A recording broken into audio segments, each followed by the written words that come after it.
Organ trafficking occurs due to a capacity and demand issue. And when there is any element of capacity and demand, i.e. the rich can afford and the poor need it to pay some sort of reparation, then you get this situation occurring, and it occurs around the world.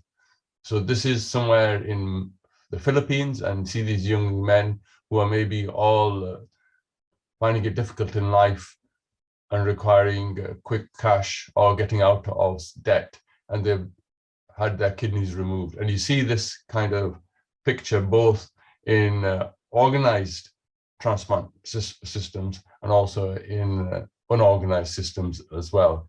And there is obviously a very sinister element to this, where people have been either kidnapped or removed and then finding that the kidney has been removed.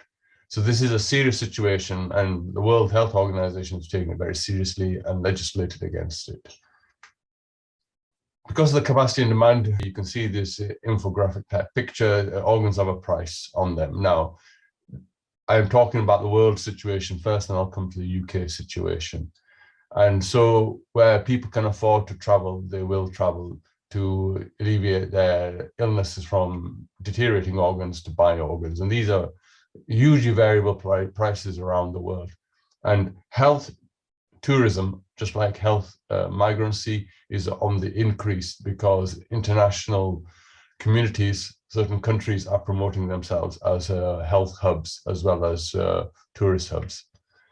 And you will all be familiar that organ trafficking is always there in the background, in society, in the culture, in media. And this is a popular series that some of you may have watched called Squid Games.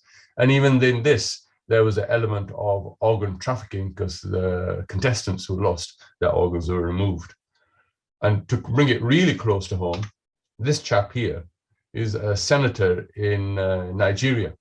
And he was audacious enough to try and have organ transplanted for his daughter in the UK. So he's enormously wealthy, owns properties in London, and his daughter needed a kidney. So he brought somebody over to London to one of his houses to have them donate illegally to his daughter.